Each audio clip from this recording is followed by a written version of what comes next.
Κυρίες και κύριοι, καλησπέρα σας. Απόψε είναι 30 Μαρτίου του 2023. Μια μέρα έμεινε, φεύγει ο Μάρτης και μπαίνουμε στον Απρίλιο. Θα ήθελα να ξεκινήσουμε την εκπομπή μας απόψε με αυτό το βίντεο και φωτογραφικό υλικό και διάφορα που είδα από την επίσημη τελετή που έγινε στο Λευκό Οίκο για τον εορτασμό της ημέρας της ανεξαρτησίας της ελληνικής δημοκρατίας, δηλαδή στην ουσία την επετειακή γιορτή της 25ης Μαρτίου, την οποία ημέρα ο πρόεδρος των ΗΠΑ ανακήρυξε ως ημέρα γιορτής της δημοκρατίας στην Ελλάδα και τις ΗΠΑ, κοινή γιορτή. Θα μου πείτε λόγια. Εν πάση περιπτώσει, είναι ένας πολύ σημαντικός συμβολισμός, κατά την άποψή μου. Επίσης, αυτό που θα ήθελα να παρατηρήσω, παρότι κάποιος θα μπορούσε να πει ότι εντάξει, λίγο ξέφυγαν οι δικοί μας, το έκαναν εκεί μέσα μπαρ, μπουζουξίδικο, είπαν τραγούδια, Σταμάτης Κόκοτας, συγχωρέθηκε πριν λίγες μέρες, η μπάντα η στρατιωτική του Αμερικανικού Πολεμικού Ναυτικού, νομίζω από ό,τι είδα τις στολές τους, είπε και αυτή Μαρία με τα κίτρινα, ποιον αγαπάς καλύτερα, τον άντρα σου ή το γείτονα. Ήταν ο Τόμ Χάνκς με τη γυναίκα του, η οποία είναι νομίζω μισή πομάκα, έτσι. Και ο Τόμ Χάνκς έχει βαφτιστεί Ορθόδοξος και η γυναίκα του φυσικά.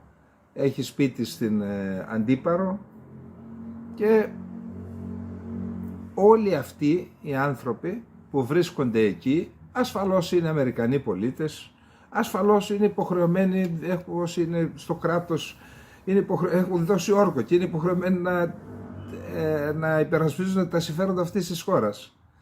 Παρ' όλα αυτά όμως υπάρχει η δυνατότητα, τους δίνεται η δυνατότητα, όπου μπορούν να προωθούν και τα συμφέροντα της Ελλάδας. Ορισμένοι δε υπερθεματίζουν και πάνε μόνο για τα συμφέροντα της Ελλάδας, ενώ για τους απλούς πολίτες.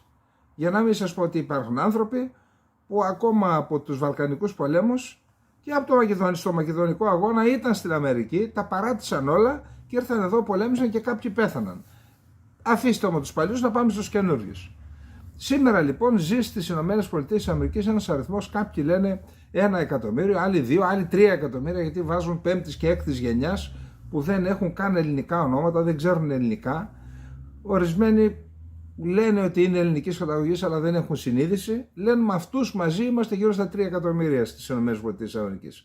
Πάντως σε κάθε περίπτωση υπάρχει ένας πολύ μεγάλος αριθμός. Εκατοντάδες χιλιάδες, σίγουρα πάνω από εκατομμύριο Έλληνες. Ελληνοαμερικάνοι. Αυτοί οι άνθρωποι έχουν στα πανεπιστήμια, είναι χιλιάδες οι Έλληνες οι καθηγητές, χιλιάδες, αλλά υπάρχει ένα τεράστιο επιστημονικό δυναμικό. Υπάρχουν πολλοί στις μυστικές υπηρεσίες, μάλιστα λένε ότι ο ιδρυτής της υπηρεσίας πληροφοριών της CIA ήταν Έλληνας και για ένα διάστημα, λέει, περπατούσε στη CIA και η πρώτη γλώσσα ήταν ελληνικά και η δεύτερη ήταν τα αγγλικά.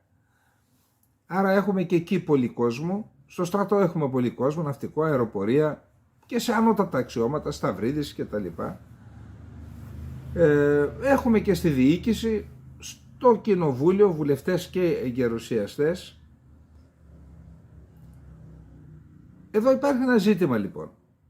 Από τη στιγμή που μπορούν να είναι μέσα στο Λευκό Οίκο,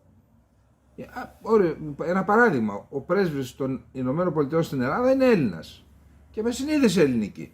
Εντάξει, έχει τις δεσμεύσεις του, αλλά είναι... Γιατί τα αναφέρω όλα αυτά? Το ίδιο συμβαίνει και στον Καναδά. Μια φορά πήγα για να παρουσιάσουμε ένα βιβλίο στον Καναδά. Ένα βράδυ είχε το καναδοελληνικό επιμελητήριο εκεί στο Τορόντο, είχαν μια βραδιά σε ένα ξενοδοχείο. Με κάλεσαν να πάω. Όσοι ήταν και προσκεκλημένος πληρώνεις $100 Καναδά για να πας. Είχε περίπου 300 άτομα. Με γνώρισε οι άνθρωποι εκεί, σε κάποιους ανθρώπους, και μου είπαν, Έλληνες ήταν όλοι τους, δεν υπήρχε Καναδός, ήταν Έλληνες πολίτες του Καναδά. Μου είπαν εδώ που βλέπεις αυτό τον όροφο υπάρχουν 100 δις. Δηλαδή οι επιχειρηματίες που ήταν εκεί έχουν περιουσία πάνω από 100 δις δολάρια. Σκεφτείτε τι γίνεται στις ΗΠΑ. Ρώτησα, μα δεν είμαστε μόνο εδώ, λέει. Υπάρχει και ο Καναδάς, υπάρχει και η Οτάβα, υπάρχει και το Βανκούβερ, υπάρχουν και άλλες πόλεις. Σκεφτείτε λοιπόν επιστημονικό δυναμικό, οικονομικό δυναμικό, ανθρώπινο δυναμικό, πολιτικό δυναμικό σε όλες τις πόλεις, τις πολιτείες, τις υπηρεσίες. Αυτό λοιπόν το τεράστιο δυναμικό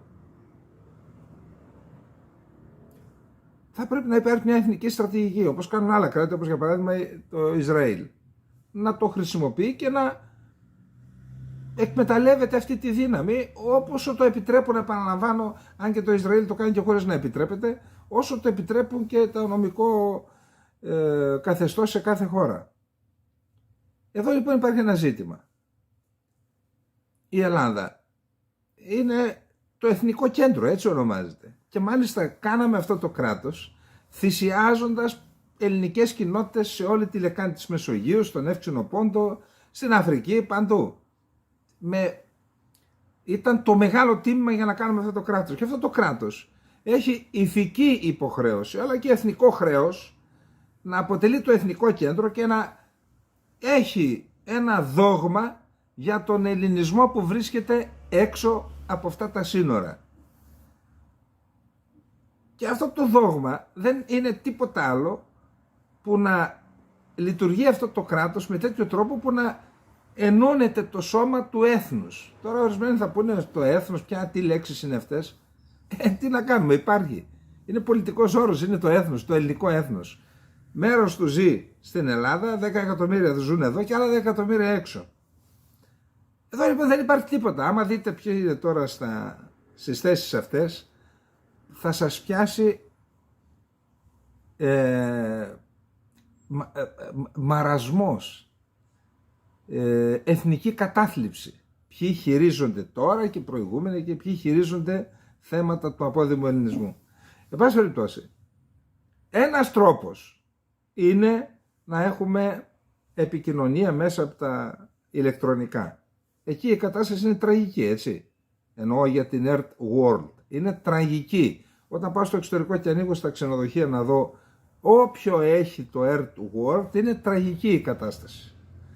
Ευτυχώς που υπάρχουν τα ιδιωτικά κανάλια, ευτυχώς που υπάρχουν κάποιες σε χώρες, στην Αυστραλία, στην Αμερική, που εμπορεύονται τα κανάλια, ευτυχώς που υπάρχουν και κάποιοι που κάνουν και πειρατές σπάνε, ξέρω εγώ, και τα πουλάνε πιο φτηνά και βλέπει ο κόσμος και κρατάει με αυτή τη χώρα μια επαφή. Βλέπω και στα μέσα κοινωνικής δικτύωσης σχόλια ανθρώπους που ζουν στο εξωτερικό να ταυτίζονται με ήρωες. Ένας προχτές από τη Βοστόνη να ταυτίζεται με ήρωες από το Σασμό, για παράδειγμα. Έχουν τη σημασία τους αυτά. Έβλεπαν το Κόκκινο Ποτάμι, παιδιά από την Αυστραλία, 20-22 χρονών. Είχε έρθει ένα παιδί δικός μας συγγενής από την Αυστραλία, 20 χρονών, γεννημένο εκεί φυσικά, και εδώ στην Αγρόπολη είδε έναν ήρωα, έναν ηθοποιό που έπαιζε στο Κόκκινο Ποτάμι και πήγε, φωτογραφήθηκε μαζί του και του λέει, πρόσεξε, λέει, γιατί την κοπέλα που σκέφτομαι να παντρευτώ την γνώρισα με αφορμή το Κόκκινο Ποτάμι. Γινόταν μια συζήτηση για το Κόκκινο Ποτάμι, παιδιά ήταν στην καφετέρια, δύο διαφορετικές παρέες, έτσι τη γνώρισε. Τι θέλω να πω λοιπόν, έχει ηθική υποχρέωση και εθνικό χρέος αυτό το κράτος να κάνει ένα δόγμα, ούτως ώστε το σώμα του ελληνικού έθνους να είναι ενωμένο και όχι διασκορπισμένο, και αν είναι διασκορπισμένο μια δεύτερη γενιά τους χάσαμε. Ένας τρόπος, είπαμε τα ηλεκτρονικά, τα είπαμε, τηλεοράσεις και όλα αυτά, που δεν υπάρχει τίποτα, έτσι. Το δεύτερο είναι η ψήφος. Δηλαδή, είπε προχτές ο Καμπουράκης στο Open ότι υπάρχουν, λέει, 5 κάλπες θα στηθούν στην Κρήτη για τους Βούλγαρους που δουλεύουν εκεί στα ξενοδοχεία και πού αλλού, για να ψηφίσουν στις εθνικές εκλογές. Δηλαδή δεν υπάρχει κράτος που να φτύνει Συγγνώμη για την έκφραση τώρα, με αυτόν τον τρόπο τους ίδιους τους πολίτες, τα μέλη του έθνους του, έφεραν εδώ ο Θεοδωρικάκος ένα νόμο για να ψηφίζουν και είχαν, ακούστε, αυτό είναι αντεθνική πολιτική. Δεν λέει γιατί να κρίνουν το μέλλον αυτής της χώρας, και δηλαδή τι φόρους θα πληρώνουμε εμείς εκεί στο φόρο και στα φράγκα το μυαλό τους, αυτοί που ζουν καλά εκεί, γιατί να επηρεάζουν με την ψήφο τους τα πράγματα στην Ελλάδα. Και έτσι ψηφίστηκε ένας νόμος κολοβός και από τα 10 εκατομμύρια που είναι Έλληνες στο εξωτερικό θα ψηφίσουν μόνο 20.000, άντε 30. Άρα τους φτύσαμε τους ανθρώπους. Δηλαδή από τις αποφάσεις που κρίνουν την πορεία αυτού του τόπου τους αποκλείουμε, αλλά όταν τους έχουμε ανάγκη τρέχουμε και λέμε ρε εσείς βγάλτε την Τουρκία από τα F-35, διότι οι Έλληνες της Αμερικής βγάλαν την Τουρκία από τα F-35 και οι Έλληνες της Αμερικής είναι αυτοί οι οποίοι δεν επιτρέπουν να δοθούν τα Viper. Δεν τρεπόμαστε λίγο λέω εγώ, λίγο δεν τρεπόμαστε? Τι νοοτροπία είναι αυτή? Τι νοοτροπία είναι αυτή? Δείχνετε όλη την ευαισθησία και την αγάπη σας στους μετανάστες που έρχονται στην Ελλάδα και όταν λέμε δείξτε ενδιαφέρον στους Έλληνες του εξωτερικού λέτε να μην ψηφίζουν? Δεν τρέπεστε λίγο? Τα σημάδια αυτά δείχνουν ότι αυτή η χώρα και το έθνος θα χαθούν, όπως χάθηκαν οι Ασσύριοι. Κοιτάξτε μια ματιά, δείτε και στα ελληνικά και στα αγγλικά, να δείτε τι ήταν οι Ασσύριοι. Ένα ιστορικό έθνος, εξίσου ιστορικό με το δικό μας έθνος. Ο Πυθαγόρας μαθηματικά έμαθε στους Ασσύριους. Νομίζω έμεινε 8-10 χρόνια εκεί κάπου στην Μεσοποταμία. Τεράστιος πολιτισμός και αυτοκρατορία. Είχαν κάποια στιγμή όλη τη Μεσοποταμία, όλη τη Συρία μέχρι την Αίγυπτο.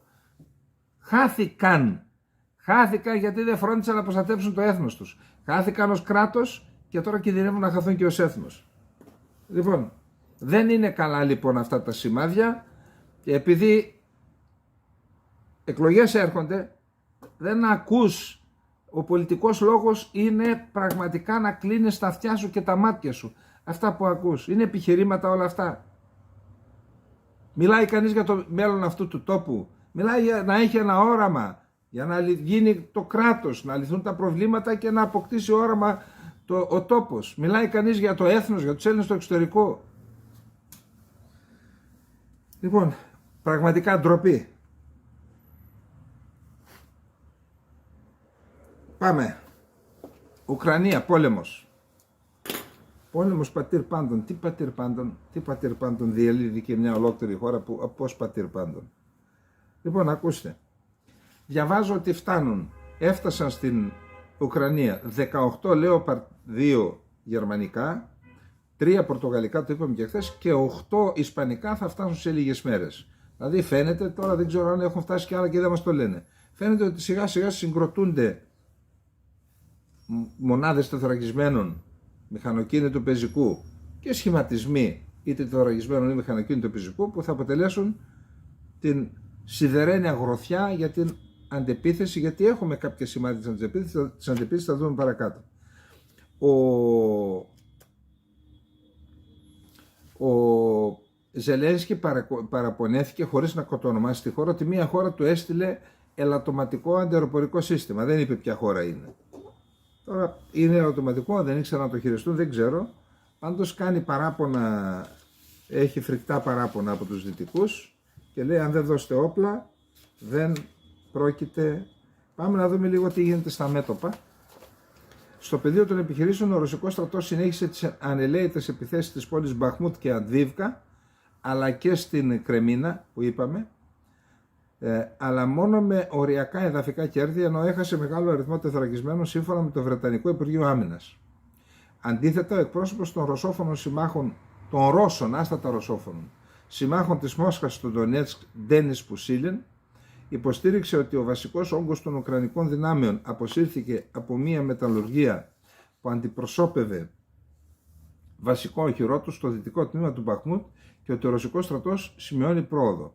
Εγώ διάβασα σήμερα σε διάφορες ότι ήδη είτε μπήκε είτε είναι γύρω από μέγαρο διοίκησης της πόλης και της περιοχής του νομού, δεν ξέρω τι πρωτεύουσα ήταν. Σε συνέντευξή του στο Associated Press, ο Ουκρανός πρόεδρος Ζελένσκι τόνισε ότι είναι απολύτως αναγκαίο να κερδιθεί η μάχη του Μπαχμούτ, γιατί αν δεν γίνει αυτό θα έχουμε πτώση του ηθικού των Ουκρανών και οι Δυτικοί θα σταματήσουν να τον υπερασπίζονται. Ενώ λοιπόν η ρωσική επίθεση στο ανατολικό μέτωπο φαίνεται να εξασθενεί, ενισχύονται ενδείξεις για την επικείμενη εξαπόλυση της από καιρό αναμενόμενης ουκρανικής αντεπίθεσης. Προσέξτε εδώ, χθες ο Ουκρανικός στρατός βομβάρδισε αμαξοστάσεως σιδηροδρόμων και προκάλεσε blackout στη Μελιτόπολη. Είναι αυτή πάνω στον άξονα της αντεπίθεσης από τη Ζαπορίζια στη θάλασσα την Αζωφική. Μιας από τις 4 ουκρανικές επαρχίες που προσάρτησε εν μέρη η Ρωσία μετά την εισβολή του 22, τη Ζαπορίζια είναι. Βορειότερα της Μελιτόπολης βρίσκεται το επίσης κατεχόμενο από τους Ρώσους πυρηνικό εργοστάσιο της Ζαπορίζια, το οποίο επισκέφθηκε για δεύτερη φορά χθες ο επικεφαλής της Διεθνούς Υπηρεσίας Ατομικής Ενέργειας Ραφαέλ Γκρόσι, με στόχο την επίτευξη συμφωνίας για την ασφάλεια του εργοστασίου. Αυτά είναι τα θέματα που αφορούν τα επιχειρησιακά. Πάλι το Υπουργείο Άμυνας, με ανακοίνωσή του της Βρετανίας, αυτοί παρακολουθούν με τον καλύτερο τρόπο τις εξελίξεις. Τη θέση ότι η Ρωσία ετοιμάζεται να αρχίσει μια μεγάλη εκστρατεία στρατολόγησης περίπου 400.000 στρατιωτών για την Ουκρανία διατυπώνει το Υπουργείο Άμυνας της Μεγάλης Βρετανίας. Σύμφωνα με τη σχετική ανακοίνωση του Υπουργείου Άμυνας, οι ρωσικές αρχές θα υποστηρίξουν ότι η εκστρατεία αυτή θα αφορά μόνο εθελοντές και προσωπικό που είναι για επαγγελματίες στρατιώτες και δεν είναι υποχρεωτική επιστράτευση.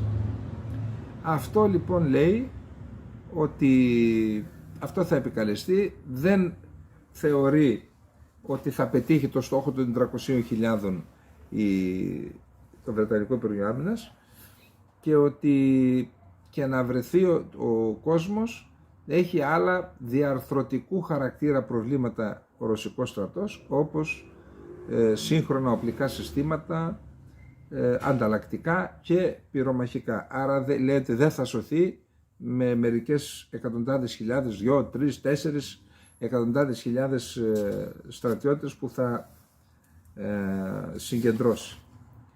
Επίσης, να πούμε ότι η Κίνα ανακοίνωσε ότι ο στρατός της είναι πρόθυμος να συνεργαστεί με το ρωσικό στρατό για την ενίσχυση της στρατηγικής επικοινωνίας και του συντονισμού. Όχι στην Ουκρανία, γενική συνεργασία σε στρατηγικό επίπεδο. Οι δύο χώρες θα συνεργαστούν για να εφαρμόσουν πρωτοβουλίες ασφάλειας σε παγκόσμιο επίπεδο, δήλωσε ο Ταν Κεφέι, εκπρόσωπος του Κινεζικού Υπουργείου Άμυνας, σε συνέντευξη τύπου. Ο Ταν τόνισε ότι οι δύο χώρες θα εμβαθύνουν τη στρατιωτική εμπιστοσύνη και θα διαφυλάξουν από κοινού τη διεθνή ασφάλεια. Θα οργανώσουν επίσης περαιτέρω κοινές θαλάσσιες αεροπορικές πυροπολίες και κοινές ασκήσεις. Αυτά, επαναλαμβάνω, δεν αναφέρονται σε υποστήριξη με όπλα, με φωνικά όπλα του ρωσικού στρατού από την Κίνα. Δεν υπάρχει κάτι τέτοιο. Τώρα, να πούμε ότι και πάλι η Βρετανία, αυτό έχει ενδιαφέρον για να το δούμε, σύμφωνα με ένα think tank βρετανικό, το Royal United Services Institute, οι υπηρεσίες πληροφοριών της Ρωσίας είναι πολύ πιο πετυχημένες στην Ουκρανία από ότι ο στρατός της, αναφέρει το κορυφαίο βρετανικό think tank. Οι ρωσικές υπηρεσίες άρχισαν να προετοιμάζονται για την εισβολή στην Ουκρανία από τον Ιούνιο του 2021, αναφέρει σε σχετική έκθεση το Royal United Services Institute. Σύμφωνα λοιπόν με το εν λόγω think tank, ο επικεφαλής της Ρωσικής Εξωτερικής Υπηρεσίας Πληροφοριών, της SVR, είπε στον Πούτιν ότι χρειαζόταν περισσότερο χρόνο για να προετοιμαστούν και ζήτησε να καθυστερήσει η εισβολή, αλλά το αίτημά του απορρίφθηκε. Είναι προφανές, αναφέρει η έκθεση, ότι οι ρωσικές ειδικές υπηρεσίες κατάφεραν να στρατολογήσουν ένα μεγάλο δίκτυο πρακτόρων στην Ουκρανία πριν από την εισβολή και ότι μεγάλο μέρος του μηχανισμού υποστήριξης παρέμεινε βιώσιμο μετά την εισβολή παρέχοντας μια σταθερή ροή ανθρώπινων πληροφοριών στις ρωσικές δυνάμεις. Καθώς οι ρωσικές δυνάμεις προχωρούσαν, οι αξιωματικοί της FSB κατάσχονταν τα αρχεία της Ουκρανικής κατήσχον τα αρχεία της Ουκρανικής κυβέρνησης από τα τοπικά επιτελεία, κατέβαζαν τους σκληρούς δίσκους των υπολογιστών που τους επέτρεπαν στη συνέχεια να δημιουργήσουν καταλόγους με το ποιοι εργάζονταν για το κράτος και πού ζούσαν. Τουλάχιστον 800 Ουκρανοί αξιωματούχοι, άλλοι με τη θέλησή τους, άλλοι με εκβιασμό, συνεργάστηκαν με την FSB. Ταυτόχρονα μονάδες ηλεκτρονικού πολέμου εργάστηκαν για να αποκόψουν την πρόσβαση στην Ουκρανική τηλεόραση, το ραδιόφωνο και το διαδίκτυο, απομονώνοντας περαιτέρω τον πληθυσμό στις περιοχές που έχουν υποκατοχή. Η FSB, λέει ένας εκ των συντακτών της έκθεσης, εκτίμησε ότι χρειαζόταν να ελέγξει μόνο το 8% του πληθυσμού για να υποτάξει μία περιοχή. Η συνολική εικόνα είναι ότι οι υπηρεσίες πληροφοριών και ασφάλειας της Ρωσίας έχουν επιτύχει μεγαλύτερο βαθμό επιτυχίας στην Ουκρανία από ότι ο στρατός της, ο οποίος έχει καταγράψει πολλές αποτυχίες. Τα έχουμε πει αυτά, οι υπηρεσίες πληροφοριών και ασφάλειας είναι η βαθιά ψυχή του έθνους, είναι η ραχοκοκαλιά του κράτους και χωρίς αυτές κινδυνεύει να χαθεί και το ίδιο το κράτος, να χαθεί και το ίδιο το έθνος. Περιμένετε, σε 15 μέρες θα βγει το βιβλίο Εθνική Ασφάλεια, το Πικραμένο και το Κουκάκι, για να δείτε τι καταπληκτικά πράγματα, έγραψα τον πρόλογο γι' αυτό, τι καταπληκτικά πράγματα γράφονται εκεί. Είναι το τρίτο βιβλίο που γράφεται. Ένα ήταν για τη ΜΙΤ, που το έγραψε ο Πικραμένος και εγώ, το άλλο είναι για τις μυστικές υπηρεσίες γενικώς και τώρα είναι Εθνική Ασφάλεια. Και θα προχωρήσουμε σε αυτόν τον τομέα γιατί η Ελλάδα έχει τεράστιο κενό. Είμαστε πάλι στο δεύτερο θέμα. Ακούστε τώρα το παράλογο που έλεγε και ο Λαζόπουλος. Πού είναι αυτός? Κάπου εμφανίζεται πάντως. Την αποστολή 41,7 εκατομμυρίων κυβικών μέτρων φυσικού αερίου στην Ευρώπη μέσω Ουκρανίας ανακοίνωσαν οι Ρώσοι σήμερα. Σύμφωνα με τα αποτελέσματα που ανακοινώθηκαν τον Ιανουάριο, οι εξαγωγές του φυσικού αερίου μειώθηκαν κατά 45,5% το 2022 ως αποτέλεσμα των κυρώσεων μετά την εισβολή στην Ουκρανία. Πάντως θα σταλούν μέσω Ουκρανίας 41,7 εκατομμύρια κυβικών μέτρων, δήλωσε ο διευθύνων σύμβουλος της Gazprom Αλεξέη Μίλερ. Δηλαδή σήμερα το δήλωσε. Δηλαδή έχουμε πόλεμο, αλλά ο αγωγός μέσω Ουκρανίας λειτουργεί και η Ουκρανία εισπράττει έσοδα από αυτή τη διαδικασία. Τι γίνεται εδώ πέρα τώρα, ποιος δουλεύει ποιον? Πού να ξέρουμε ποιος δουλεύει ποιον και πού να μάθουμε? Πάμε, επόμενο θέμα. Λοιπόν, δεν είναι καλό το επόμενο θέμα. Όσο και να λέμε ότι μπλοφάρουν οι Ρώσοι, εδώ υπάρχουν συγκεκριμένα ζητήματα.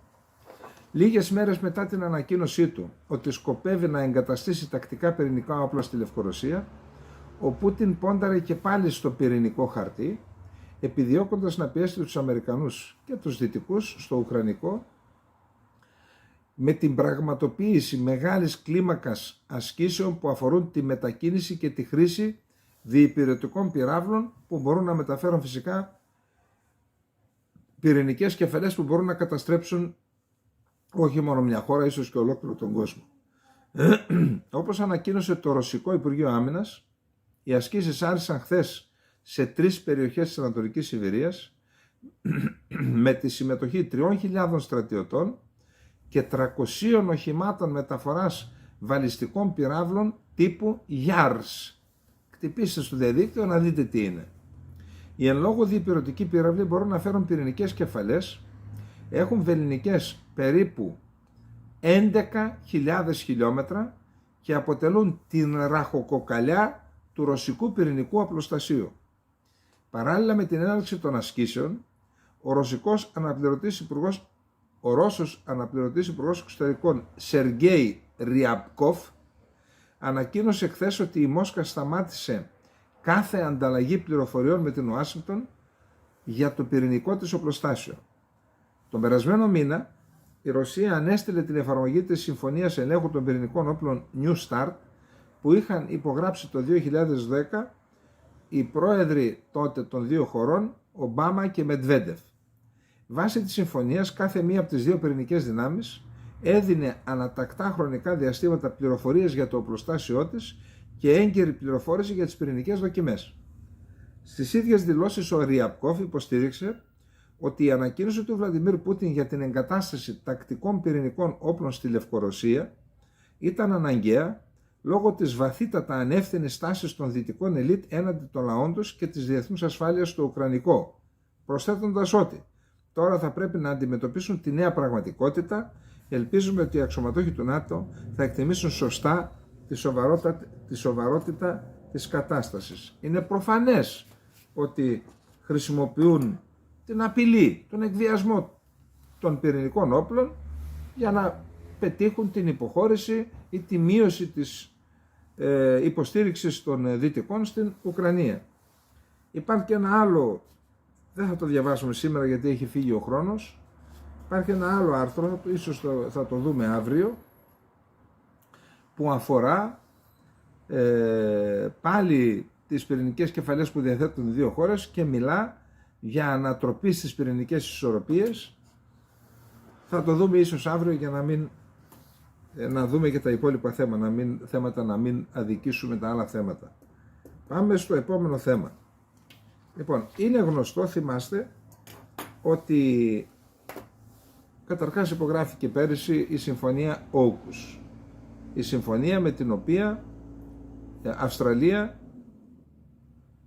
Βρετανία και οι Ηνωμένες Πολιτείες της Αμερικής συμμαχούν για να αντιμετωπίσουν την κινεζική απειλή στην Νότια Συνική Θάλασσα.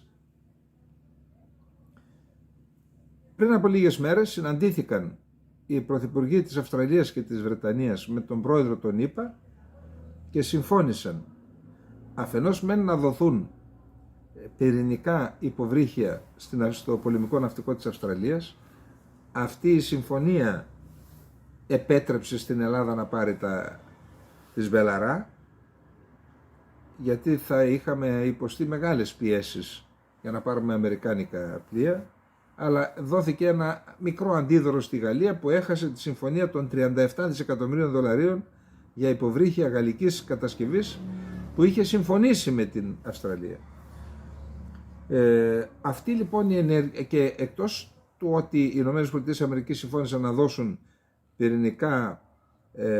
πυρηνοκίνητα, λένε, δεν θα έχουν πυρηνικά όπλα, έτσι λένε οι ΗΠΑ, πυρηνοκίνητα υποβρύχια στην Αυστραλία, συμφώνησαν και οι τρεις χώρες να κατασκευαστούν σε ναυπηγεία της Αυστραλίας πυρηνοκίνητα και πυρηνικά υποβρύχια, κάτι που προκάλεσε την αντίδραση της Κίνας. Για να δούμε τι είπε η Κίνα γι' αυτό. Λοιπόν, η Κίνα ανακοίνωσε ότι η Συμφωνία Αυστραλίας-Βρετανίας ΗΠΑ για συνεργασία με σκοπό την ανάπτυξη πυρηνικών υποβρυχίων μπορεί να πυροδοτήσει κούρσα εξοπλισμών. Μόλις ανοίξει το κουτί της Πανδώρας, η περιφερειακή στρατηγική ισορροπία θα διαταραχτεί, η περιφερειακή ασφάλεια θα απειληθεί σοβαρά, δήλωσε ο Ταν Κεφέι, εκπρόσωπος του Κινεζικού Υπουργείου Άμυνας, σε τακτική ενημέρωση. Ο πρόεδρος των ΗΠΑ, Τζο Μπάιντεν, και οι πρωθυπουργοί της Βρετανίας και της Αυστραλίας, Σούνακ και Αλμπανέζη, συναντήθηκαν και αποφάσισαν την κατασκευή, εκτός από την παραχώρηση, πυρηνοκίνητων υποβρυχίων για το πολεμικό ναυτικό της Αυστραλίας. Είναι η πρώτη φορά που αμερικανικές τεχνολογίες που συνδέονται με τα πυρηνικά υποβρύχια θα εξαχθούν μετά το 1960, τότε που οι ΗΠΑ παρήχαν τη δική τους τεχνολογία στη Βρετανία για να κατασκευάσει τα δικά της υποβρύχια. Μεγάλο θέμα λοιπόν, και φαίνεται ότι και αυτό, μαζί με το θέμα της Ταϊβάν που είπαμε χθες, της Προέδρου που θα σχεδιάζεται να συναντηθεί με της Προέδρου της κυρίας Τσάι, θα συναντηθεί με τον Πρόεδρο της Βουλής των Αντιπροσώπων, και άλλο ένα πρόβλημα στις δύο χώρες. Υπάρχει και ένα άλλο θέμα, πάλι σήμερα το Υπουργείο Άμυνας της Κίνας δήλωσε την ενόχληση της Κίνας για την παρουσία του αντιτορπιλικού μίλιους στα νησιά Παρασέλ. Έχει ξαναγίνει αυτό. Οι ΗΠΑ συνεχίζουν να είναι εκεί. Τα νησιά Παρασέλ είναι μια ομάδα νησιών που βρίσκονται νότια του Χονγκ Κονγκ, βρίσκονται βόρειο-δυτικά των Φιλιππίνων και νότιο-ανατολικά του Βιετνάμ. Είναι στην ανοιχτή θάλασσα και από ό,τι είδα η Κίνα τα έχει επικίσει, έχει κάνει και αεροδρόμια, όχι στρατιωτικά μάλλον, έχει κάνει και αεροδρόμια εκεί, έχει παρουσία δηλαδή, έχει οικονομική παρουσία. Και έτσι λέει είναι δικιά μου η θάλασσα τώρα, όποιος περνάει από εδώ παραβιάζει στα 12 μίλια και τα χωρικά μου ύδατα. Εκεί βρίσκεται το Μίλιους και οι ΗΠΑ δεν αναγνωρίζουν την παρουσία ότι αυτά είναι κινέζικα και είναι και αυτό ένα ζήτημα που αφορά τις δύο χώρες. Ελπίζουμε να μην φτάσει στο απροχώρητο η κατάσταση. Πάμε στο επόμενο θέμα. Λοιπόν, βρέθηκε στον αγωγό Nord Stream 2 νομίζω ένα αντικείμενο, το βρήκαν οι Δανείοι και το πολεμικό ναυτικό της Δανίας και κάλεσε τους Ρώσους, έκανε το πολεμικό ναυτικό της Δανίας μια ειδική επιχείρηση για να ανακτήσει ένα αντικείμενο που φαινόταν σε βάθος 73 μέτρων δίπλα στον αγωγό Nord Stream, ο οποίος ξέρετε το Σεπτέμβριο ανατινάχτηκαν και ο ένα και ο δύο. Η Ρωσία λέει τα ανατείναξαν οι Αμερικοί. Ο δημοσιογράφος ο Σέιμουρ Χέρς λέει ότι η πηγή αμερικανική του είπε ότι τα ανατείναξαν οι Αμερικανοί. Οι Αμερικανοί το αρνούνται, υπάρχει μια παραπληροφόρηση ότι τα έκαναν διάφοροι. Πήγαν να μπλέξουν και μέχρι και την Ελλάδα σε αυτό, Έλληνα εφοπλιστή. Εν πάση περιπτώσει βρέθηκε κάτι εκεί, κατέβηκε επιχείρηση ανάκτηση σε βάθος 73 μέτρων, έγινε μια επιχείρηση. Η Gazprom ήταν εκεί γιατί είναι ιδιοκτήτης των αγωγών και βρέθηκε ένα καπνογόνο. Οι έρευνες δείχνουν ότι το αντικείμενο είναι ένα άδειο καπνογόνο έκτακτης ανάγκης που χρησιμοποιείται για την οπτική σήμανση. Το αντικείμενο που είχε εντοπιστεί αρχικά από την Gazprom δεν ενέχει κανένα κίνδυνο για την ασφάλεια πλέον. Η ανακάλυψή του γνωστοποιήθηκε πριν από 2 εβδομάδες από τον Βλαντιμίρ Πούτιν, με τον Ρώσο πρόεδρο να υποστηρίζει ότι το αντικείμενο αυτό πιθανώς χρησιμοποιήθηκε στην επιχείρηση δολιοφθοράς. Οι ειδικοί πιστεύουν ότι μπορεί να ήταν μια κεραία για τη λήψη σήματος για την ενεργοποίηση ενός εκρηκτικού μηχανισμού, ο οποίος θα μπορούσε να είχε τοποθετηθεί σε αυτό το τμήμα του αγωγού φυσικού αερίου, είχε δηλώσει ο Πούτιν σε συνέντευξή του. Εν πάση περιπτώσει, είπαμε ότι υπάρχει πινκ-πονγκ ευθυνών. Είχαμε προχθές μία ψηφοφορία στο Συμβούλιο Ασφαλείας, η οποία μόνο 3 χώρες ψήφισαν υπέρ, Ρωσία, Κίνα και Βραζιλία. Όλες οι άλλες χώρες είχαν αποχή, δεν εγκρίθηκε, για να γίνει διεθνής έρευνα για την υπόθεση της καταστροφής των αγωγών. Πάμε τώρα ένα πραγματικά τρομερά ενδιαφέρον θέμα, τρομερά. Από τότε που άλλαξαν οι συσχετισμοί στην Βουλή των Αντιπροσώπων, ξέρετε υπήρχε μία φημολογία στις ΗΠΑ ότι τα λεφτά που δίνονται στην Ουκρανία, κάποια από τα λεφτά, τα δισεκατομμύρια, επιστρέφουν μέσω διαφόρων διαδρομών ως δωρεές στο Δημοκρατικό Κόμμα. Τώρα αυτό το ακούγαμε. Τώρα λοιπόν άρχισαν, από τότε που έχουμε ρεπουμπλικάνο πρόεδρο στη Βουλή των Αντιπροσώπων, υπάρχει λογοδοσία. Και προσέξτε τι προκύπτει. Δεν μπορούμε να το διαβάσουμε όλη την έκθεση, θα διαβάσουμε ένα κομμάτι της, αλλά πραγματικά είναι τεράστιο ενδιαφέρον. Εγώ θεωρούσα ότι πρόκειται μόνο για φήμες, αλλά εδώ φαίνεται ότι κάτι γίνεται, έτσι. Λοιπόν, αίσθηση προκαλούν οι αποκαλύψεις της ΗΠΑ για την αμερικανική βοήθεια προς την Ουκρανία και τελικά για το πού καταλήγει αυτή, επιβεβαιώνοντας κατά κάποιο τρόπο δημοσιεύματα του τύπου για το ρόλο του Δημοκρατικού Κόμματος. Η Ουάσιγκτον παραδίδει περίπου το 20% της οικονομικής βοήθειας που διατίθεται για την Ουκρανία απευθείας στο Κίεβο. Το 60% από αυτά τα χρήματα πηγαίνουν απευθείας σε εταιρείες αμερικανικές, οι οποίες με τη σειρά του μετά δίνουν είτε οπλικά συστήματα είτε άλλο. Δήλωσε ο επικεφαλής της Επιτροπής Εξωτερικών Υποθέσεων της Βουλής των Αντιπροσώπων, Μάικλ Μακκόλ, στη διάρκεια ακρόασης την Τετάρτη 29 Μαρτίου 2023. Το 20% πάει στο Κίεβο, θα δείτε μετά, το 60% σε αμερικανικές εταιρείες, για το άλλο 20% δεν λέει τίποτα. Από τα 113 δισεκατομμύρια δολάρια που διατέθηκαν και τα 4 συμπληρωματικά, περίπου το 60% κατευθύνθηκε σε αμερικανικές εταιρείες και ταμεία. Στην πραγματικότητα μόνο το 20% της χρηματοδότησης δόθηκε απευθείας στην Ουκρανική κυβέρνηση με τη μορφή άμεσης δημοσιονομικής βοήθειας, είπε ο Αμερικανός βουλευτής. Τόνισε επίσης ότι όταν οι Ρεπουμπλικάνοι κέρδισαν την πλειοψηφία στη Βουλή μετά τις ενδιάμεσες εκλογές τον Νοέμβριο του 2022, κατέστησαν σαφές ότι η λογοδοσία θα έχει κέρια σημασία για τη συνέχιση της βοήθειας προς την Ουκρανία. Όπως απαιτείται από την νομοθεσία, αυτά τα κεφάλαια κατευθύνονται στην Ουκρανία μετά από επαλήθευση ότι τα χρήματα δαπανώνται σε συγκεκριμένα είδη και δραστηριότητες που έχουν εγκριθεί. Όλα τα κεφάλαια υπόκεινται επίσης σε εξωτερική παρακολούθηση τρίτων από την εταιρεία ελέγχων Deloitte. Διενεργούνται τυχεοποιημένοι επιτόπιοι έλεγχοι για να επαληθεύσουν τη χρήση αυτής της βοήθειας. Επιπλέον, συνεργάζονται με το Υπουργείο Οικονομικών της Ουκρανίας για να επανεξετάσουν τα συστήματα και τις διαδικασίες παρακολούθησης, διαφάνειας, επαλήθευσης και αναφοράς. Πού πάνε τα λεφτά δηλαδή και πώς διατίθενται. Σήμερα έχουμε την ευκαιρία να ρωτήσουμε τους ανεξάρτητους γενικούς επιθεωρητές από το Υπουργείο Εξωτερικών, από την USAID και το Υπουργείο Άμυνας.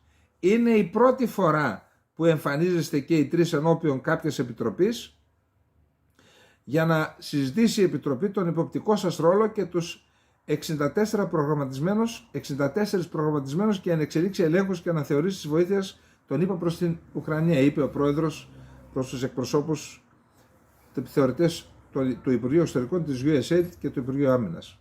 Το έργο σας είναι χρήσιμο για να διασφαλίσετε ότι το Κογκρέσο είναι καλοί διαχειριστές των χρημάτων και των φορολογουμένων και είναι απαραίτητο να αποτραπεί η σπατάλη, η απάτη και η κατάχρηση και αν χρειάζεται να διερευνηθούν και να επιληθούν τυχόν περιστατικά διαφθοράς, εννοεί. Το Κογκρέσο ασκεί επίσης εποπτεία, σημείωσε ο Ρεπουμπλικανός βουλευτής.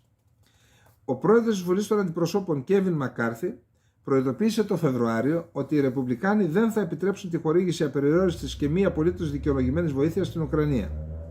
Όπως ακριβώς ένα μεγάλο μέρος των όπλων που αποστέλλονται στο Κίεβο καταλήγει στην Αφρική και στη Μέση Ανατολή μέσω της μαύρης αγοράς, θα μπορούσε κανείς να υποψιαστεί ότι από την αρχή πως κάτι παρόμοιο συμβαίνει και με την οικονομική βοήθεια που εισραίει στη χώρα, εκτιμά ο Ουριέλ Αραούχο, όχι της ΑΕΚ, άλλος, ερευνητής γεωπολιτικός αναλυτής. Λέει λοιπόν, η Ουκρανική επενδυτική εταιρεία Dragon Capital και η Αμερικανική πολυεθνική BlackRock εμπλέκονται σε σκοτεινές επιχειρήσεις.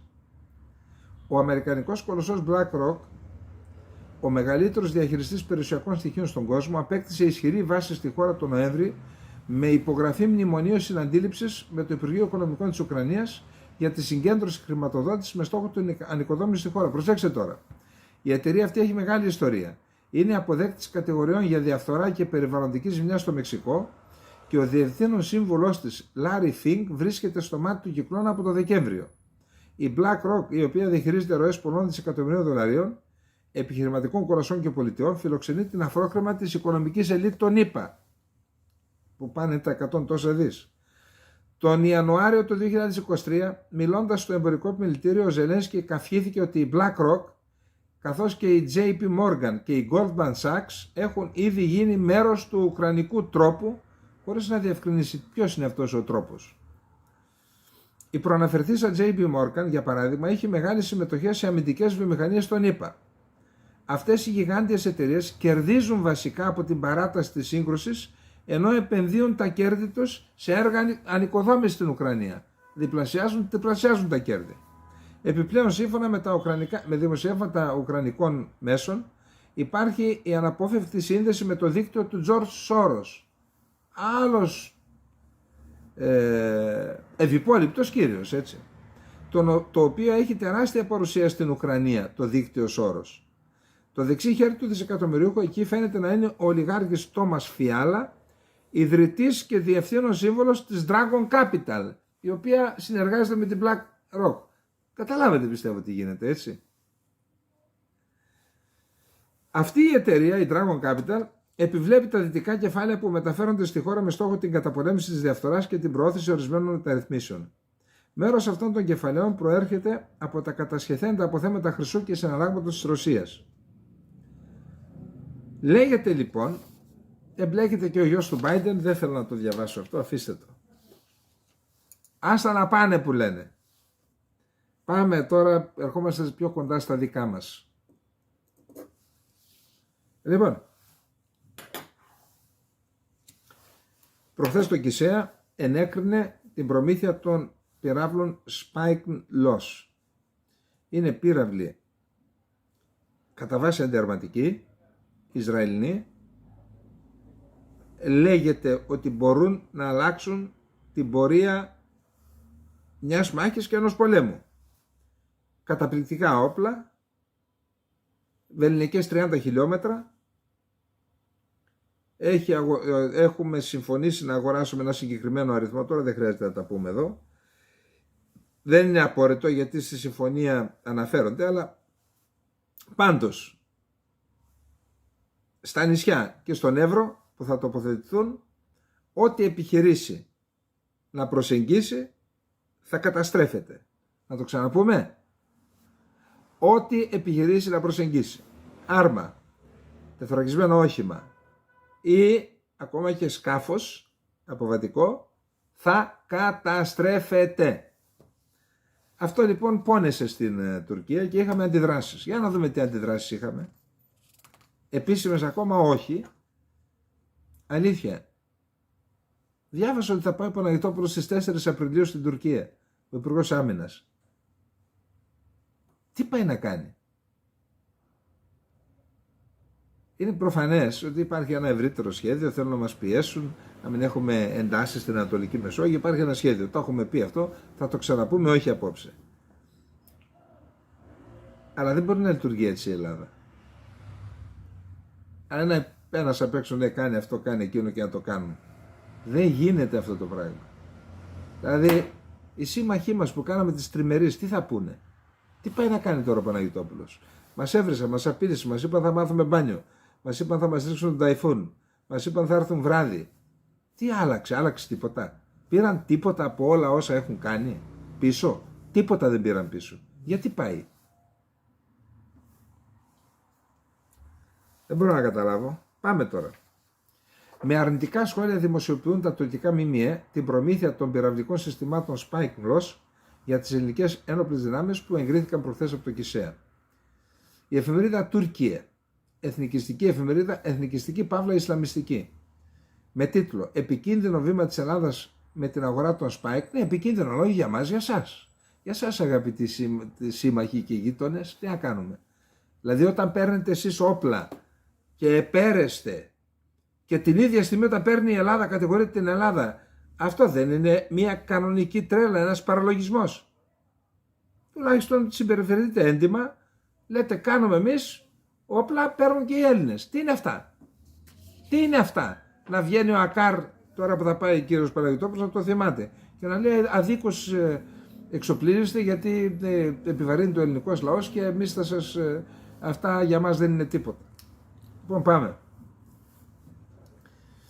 Επικίνδυνο βήμα της Ελλάδας με την αγορά των Spike Loss αναφέρει ότι η Ελλάδα ενέκρινε την προμήθεια πυραυλικών συστημάτων και συνεχίζει να εξοπλίζεται παρά τον περιορισμένο προϋπολογισμό που έχει η χώρα. Νοιάζεται για τον περιορισμένο προϋπολογισμό μας. Και επιτίθεται κατά της Ελλάδας, κατηγορώντας την ότι εξακολουθεί να προκαλεί την κρίση στο Αιγαίο, βασίζοντας την εξωτερική της πολιτική στην αντιπαλότητα με την Τουρκία, αγοράζοντας όπλα αξίας δισεκατομμυρίων δολαρίων. Ενώ η Τουρκία που επέρεται για το οπλοστάσιό της, γιατί εκεί αυτά δεν έχουν δισεκατομμύρια και γιατί τα παίρνει? Το τουρκικό μέσο, η Τουρκία, παραθέτει την ανακοίνωση του ΚΙΣΕΑ για την απόφαση προμήθειας του πυραυλικού συστήματος, σημειώνοντας ότι υπήρξαν διαπραγματεύσεις με το Ισραήλ για την αγορά του. Η Αξάμ, άλλη εφημερίδα, πάλι του Ερντογάν, πάλι εθνικιστική, όχι ισλαμιστική. Επικίνδυνη εξέλιξη στα σύνορα της Τουρκίας. επικίνδυνη για μας ή για εσάς? Για εσάς. Τι να κάνουμε? Τι να κάνουμε? Εσείς απειλείτε, δεν απειλούμε εμείς. Η Ελλάδα δεν χορταίνει όπλα. Παραθέτει τα όσα δημοσιεύονται στο ελληνικό ηλεκτρονικό τύπο για την αγορά. Και υπενθυμίζει ότι η ίδια ανέφερε προημερών ότι η Ελλάδα θα αγοράσει το πυραυλικό αμυντικό σύστημα για να χρησιμοποιηθεί κατά της Τουρκίας. Για ποιο θα το χρησιμοποιήσουμε? Για την Ισπανία ή για την Τινησία? Δεν μας απειλεί κανένας άλλος. Μόνο εσείς μας απειλείτε, εσείς θα τη φάτε. Ας προσέχατε. Λοιπόν, τέτοια άρθρα έχει επίσης η Μιλιέτ, η Γελή Σαφάκ και η Τζουμχουριέτ. Και δεν θα φάτε μόνο τα Spike Plus, έχει και άλλα κουφέτα. Έτσι, και δεν κάνουμε προπαγάνδα τώρα. Εντάξει, περιμένετε. Πάμε στο επόμενο θέμα. Λοιπόν, να δούμε τι γίνεται. Ναι. Ακούστε, έχουμε τον Ερντογάν, τον κύριο Ερντογάν, ο οποίος τώρα ξέρετε θέλει να βγάζει τους λαγούς από το καπέλο και τους άσους από το μανίκι μέχρι τις 14 Μαΐου. Προγραμματίζει να κάνει μέσα στον Απρίλη τα εγγένεια του εργοστασίου παραγωγής ηλεκτρικής ενέργειας, πυρηνικό εργοστάσιο παραγωγής ηλεκτρικής ενέργειας του Ακουγιού. Εκεί λοιπόν είπε ότι πιθανόν να έρθει και ο ίδιος ο Πούτιν να παραστεί φυσικό το τρόπο. Το Κρεμλίνο μετά τη δήλωση του Ερντογάν έβγαλε ανακοίνωση και είπε δεν έχει προγραμματιστεί ακόμα επίσκεψη φυσικό το τρόπο του Πούτιν στην Τουρκία. Πάντως υπόθηκε από τους Τούρκους ότι αν δεν έρθει ο ίδιος φυσικό το τρόπο θα συμμετέχει με τηλεδιάσκεψη. Να πούμε ότι το πυρηνικό εργοστάσιο, η συμφωνία υπογράφηκε το 2010, θα παραδοθεί νομίζω το 2025 ή 2026, για να δω μισό λεπτό λίγο, αν το λέει εδώ. Το 2025 θα ολοκληρωθεί, 4 μονάδες έχει, η μία πάντως έχει φορτωθεί με πυρηνικό καύσιμο και με τα εγγένεια θα δώσει ηλεκτρικό ρεύμα, θα αρχίσει να παράγει ηλεκτρικό ρεύμα. Τώρα βγαίνουν και λεπτομέρειες. Με την οικονομική κρίση το πήρε το 100% η Ρωσία, θα έχει τον έλεγχο του 100% του εργοστασίου για 20 χρόνια, θα ανήκει στη Ρωσατόμ δηλαδή και θα είναι υπό τον απόλυτο έλεγχο της Ρωσίας. Μετά από 20 χρόνια θα πέσει το ποσοστό της Ρωσατόμ στο 51%, αλλά παρότι η Ρωσατόμ θα έχει το 51%, το εργοστάσιο θα είναι υπό τον έλεγχο της Τουρκίας. Εδώ λοιπόν είπαμε ότι 4 αντιδραστήρες συνολικής ισχύως 4,8 GW. Ένα μεγάλο κομμάτι, δεν ξέρω τώρα, αρχίζει το 15% των αναγκών θα το καλύπτεται από αυτό το εργοστάσιο. Και ήδη είναι σε διαπραγματεύσεις με την Ρωσία η Τουρκία για ένα εργοστάσιο στη Σινόπη, τη Μητρόπολη του Πόντου, την ελληνική Μητρόπολη του Πόντου, απικία της Μιλίτου, και ένα εργοστάσιο στην Ανατολική Θράκη. Τώρα, αν μπει στην Ελλάδα, εκεί κοντά στην Ανατολική Θράκη, που δεν είναι σεισμογενής περιοχή, στο τρίγωνο, στο Ορμένιο, να κάνει και η Ελλάδα ένα πυρηνικό εργοστάσιο, μπορεί και να σε εκτελέσουν εδώ, στην Αθήνα. Όποιος τολμήσει και πει η Ελλάδα να αποκτήσει πυρηνικό εργοστάσιο για να έχει και ενεργειακή, να μην έχει ενεργειακή εξάρτηση από κανέναν, μπορεί και να σε σκοτώσουν. Σαν να λες κάτι. Εδώ τι θα γίνει λοιπόν? Ήδη εκατοντάδες Τούρκοι επιστήμονες έχουν γίνει πυρηνικοί επιστήμονες και αποκτούν τεχνογνωσία σε θέματα λειτουργίας των πυρηνικών εργοστασίων, και όπως είναι γνωστό, όταν αποκτάς αυτή την τεχνογνωσία, το επόμενο βήμα είναι να αποκτήσει και πυρηνικά όπλα. Και αν αποκτήσει η Τουρκία πυρηνικά όπλα, μπορεί κανείς να φανταστεί τι γίνεται? Αυτοί εδώ που χαράσουν την εθνική στρατηγική για 5, 10, 20, 40 και 50 χρόνια. Υπάρχει τέτοιο πράγμα? Ψήλου στα άχυρα ζητάμε. Τι λένε γι' αυτό? Δεν βάζουν τα σενάρια αυτά, τα δουλεύει κανένας? Αν αποκτήσει η Τουρκία, τότε η Ελλάδα τι θα γίνει? Νομαρχία της Τουρκίας, βιλαέτη? Έχει βάλει κανένας το μυαλό του να δουλέψει κάτω για αυτό το θέμα? Λοιπόν, Επίσης ο Λαυρόφ πηγαίνει στην Τουρκία στις 6 Απριλίου. Θα συζητήσουν ενεργειακά θέματα και άλλα πολιτικά της περιοχής. Υπάρχει μια φημολογία για τους S-400 να συμφωνήσει η Ρωσία να πάρει πίσω τους S-400 και να τους δώσει στην Ινδία, η οποία έχει υπογράψει η Ρωσία με την Ινδία ένα συμβόλαιο για S-400, αλλά λόγω του πολέμου δεν μπορεί να τον παραδώσει έγκαιρα και ίσως να βολέψει αυτό και την Ρωσία, δεν ξέρω, πάντως για τη στροφή της Τουρκίας προς τη Δύση γίνεται αυτό, αλλά αυτή η στροφή θα είναι μισή. Ενεργειακή εξάρτηση της Τουρκίας θα υπάρχει για 20 χρόνια τουλάχιστον από το πυρηνικό εργοστάσιο. Λοιπόν, αυτά. Ο Ερντογάν αποκαλύφθηκε ότι μίλησε με τα μέλη του Συνταγματικού Δικαστηρίου την επομένη της ανακοίνωσης της απόφασης ότι ξεπαγώνει η κρατική επιχορήγηση στο κουρδικό κόμμα το HDP. Και προσπαθούσε να τους πει, γιατί με πουλήσατε, εγώ δεν σας έβαλα εκεί, δεν μου υποσχεθήκατε ότι θα κάνετε ό,τι λέω εγώ. Αλλά και οι δικαστές βλέπουν την επόμενη μέρα. Σου λέει, υπήρχε μια ταινία που ο Τσίτσο και ο Φράγκο ήταν πάνω στο καράβι, έφευγε το καράβι και λέγανε «Τσίτσο, το λιμάνι φεύγει». Δεν φεύγει το λιμάνι, το καράβι φεύγει. Φεύγεις εσύ, Ερντογάν, και οι ποντικοί φεύγουν, πέφτουν, εγκαταλείπουν το καράβι και πάνε με τον Κιλισδάρογλου. Αυτό έγινε. Πάντως αποκαλύφθηκε αυτό, έγινε ένα μικρό σκάνδαλο, δεν δίνει σημασία αυτά ο Ερντογάν. Λοιπόν, απλά να πούμε, τώρα υπάρχουν πολλά δημοσιεύματα. Να σας πω κάτι, είναι ντροπή για την Ελλάδα να έχει σε ίδρυμα της εθνικής πολιτικής, άμυνας και να έχει ξένους. Μιλάμε για μεγάλη ντροπή. Μεγάλη ντροπή, οι οποίοι κάνουν προπαγάνδα κανονική. Τώρα υπάρχει ένα άρθρο. Άστο. Τέλος πάντων, πάμε στο επόμενο θέμα που είναι η Κύπρος. Δεν θέλω να λέω πολλά, αλλά μην πάθετε εθνική κατάθλιψη. Μην πάθουμε δηλαδή, γιατί εντάξει, και εγώ γελάω για να μην είναι μία διέξοδος και αυτή, για εκτόνωση. Λοιπόν, Κύπρος, ο Τατάρ, αυτό το ενεργούμενο του Ερντογάν, αλλά φαίνεται ότι δεν είναι μόνο το Ερντογάν, παίζουν παιχνίδια μαζί του και οι Άγγλοι. Αυτοί οι ωραίοι τύποι. Λοιπόν, αυτοί έβαλαν τον Κολοκοτρώνη στη φυλακή.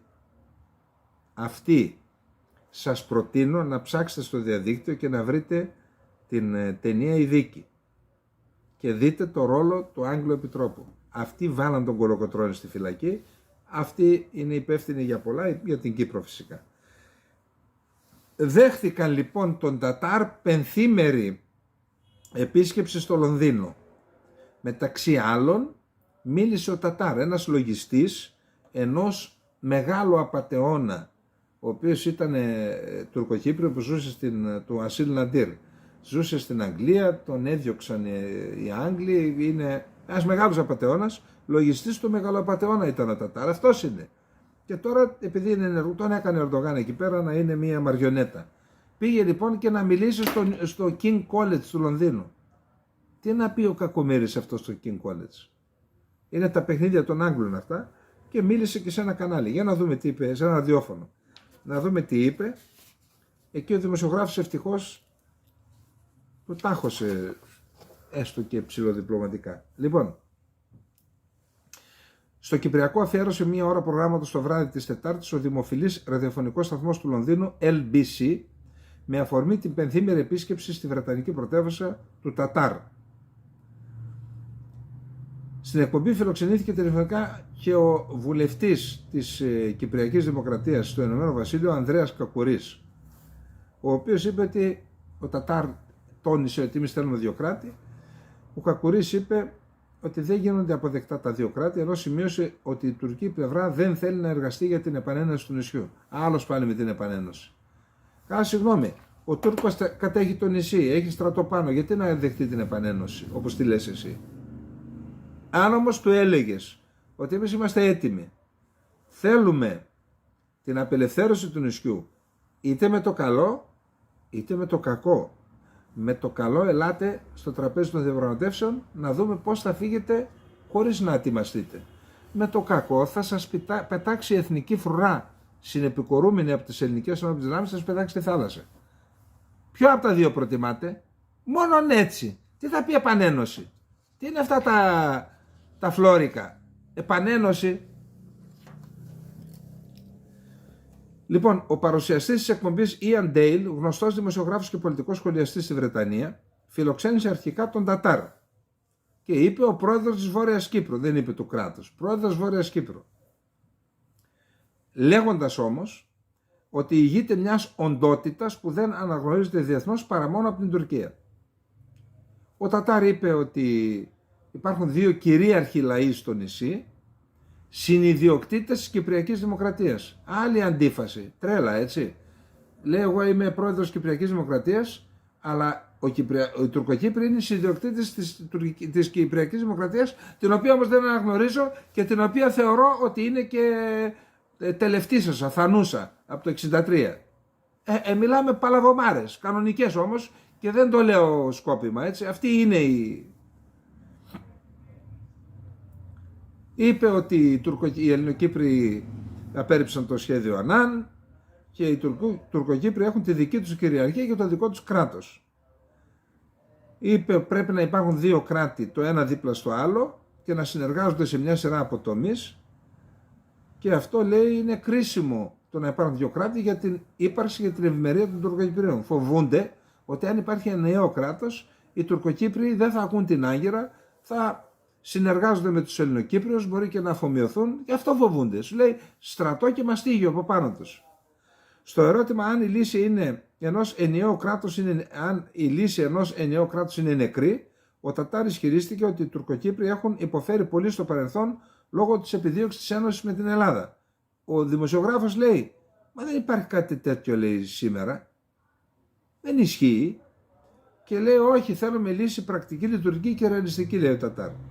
Προσέξτε, στην παρατήρηση του Βρετανού δημοσιογράφου ότι πολλοί θεωρούν την παράνομη οντότητα μαριονέτα της Τουρκίας, του την έφερε, έτσι, του την έφερε ο Βρετανός, σε αυτά είναι μανούλες, και ότι κάτι τέτοιο δεν μπορεί να το θέλει ένα ανεξάρτητο κράτος. Αν είσαι ανεξάρτητος, γιατί είσαι μαριονέτα της Τουρκίας? Ο Τατάρ απάντησε ότι θέλει συνεργασία με τη μητρογονική πατρίδα, διότι έχει θυσιάσει πολλά η Τουρκία για τους Τουρκοκύπριους. Και τι, πρέπει να σε έχει μαριονέτα?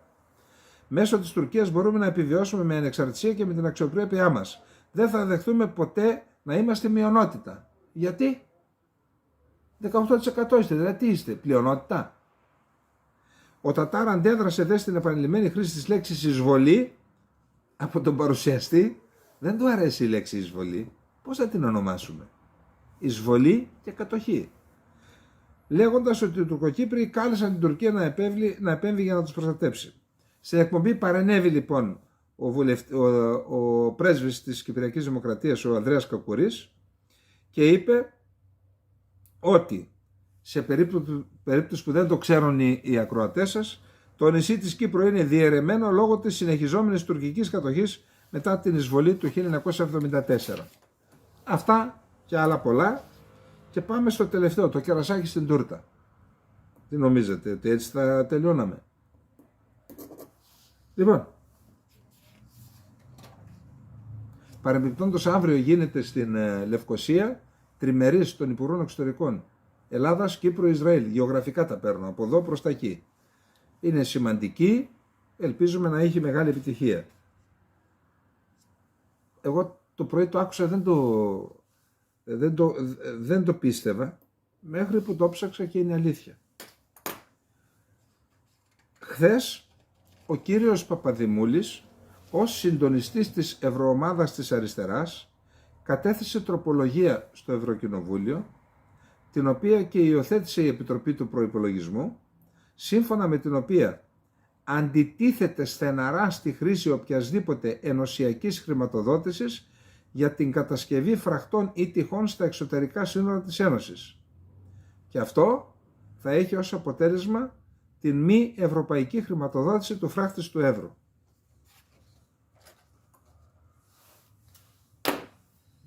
ευρωβουλευτής Έλληνας, με τα πόσα διαμερίσματα έχει, που τα νοικιάζει σε μετανάστες. Λοιπόν, ακούστε. Τώρα δεν θέλω να υπόσχομαι, γιατί δεν τα κάνω και μετά βγαίνω και ψεύτες.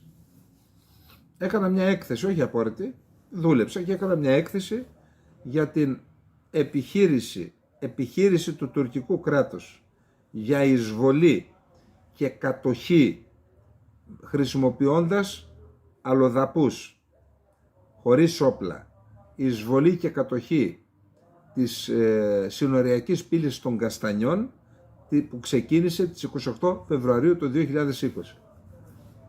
Ψάχνοντας με διάφορους τρόπους, βρήκα το σχέδιο της Τουρκίας να καταλάβει την περιοχή και να την κρατήσει, μένοντας εκεί περίπου 10.000 αλλοδαποί να μείνουν εκεί, και μέσω της κατοχής αυτής να περάσουν στην αρχή περίπου 800.000 και σε βάθος χρόνου 12 εκατομμύρια αλλοδαποί, Πακιστανοί, Μπαγκλαντεσιανοί, Αφγανοί, να μπουν στην Ελλάδα και στην Ευρώπη. Αυτό η Τουρκία θα το έκανε σε συνεργασία με το Ιράν. Θα είχε διαλυθεί η Ελλάδα, θα είχε πέσει η κυβέρνηση, θα είχε διαλυθεί το πολιτικό σύστημα, και η Ελλάδα εκεί μπόρεσε και το σταμάτησε επειδή υπήρχε ο φράχτης. Αυτό το γνωρίζει ο κύριος Παπαδημούλης, και αν δεν το γνωρίζει, να ψάξει να βρει την έκθεσή μου για να το μάθει ή να ρωτήσει το Υπουργείο. Λοιπόν, το γνωρίζει. Του σταμάτησε ο φράχτης και η αυτοθυσία των αστυνομικών και των αξιωματικών του στρατού που ήταν εκεί επί 14 μέρες πόσο κράτησε, και ήρθαν και οι Ευρωπαίοι φυσικά όταν είδαν ότι η Ελλάδα θέλει να φυλάξει τα σύνορά της. Και τώρα έρχονται και λένε να μην χρηματοδοτήσει η Ευρωπαϊκή Ένωση ένα φράχτη ο οποίος θα βοηθήσει την Ελλάδα να σταματήσει την επόμενη απόπειρα εισβολής. Πώς το κρίνετε αυτό εσείς? Πώς το κρίνετε? Για πέστε μου. Τι να πω? Δεν θέλω να πω τίποτα άλλο, γιατί έχουμε εκλογές και ήδη ορισμένοι λένε ότι χαϊδεύεις, λέει, τη Νέα Δημοκρατία, δεν την ασκείς πολύ κριτική και ασκείς κριτική στο ΣΥΡΙΖΑ. Εντάξει, ασκήστε εσείς κριτική. Τι να πω, εγώ είμαι αξιωματικός και είπαμε δεν με νοιάζουν τα δεξιά και τα αριστερά, αλλά εν πάση περιπτώσει είπαμε το κράτος, η πατρίδα, το έθνος, αυτή είναι η ιδεολογία μας. Το φρόνημα είναι αυτό, εθνικό φρόνημα. Τι να κάνουμε δηλαδή? Αφήσουμε τα σύνορά μας αφύλακτα όταν έχεις δίπλα σου αυτόν ο οποίος αποπειράθηκε να σου καταλάβει τη χώρα? Λοιπόν, εντάξει, θα κάνουμε υπομονή, δεν θα εμπλακούμε στα πολιτικά, γιατί και δεν με ενδιαφέρει κιόλας.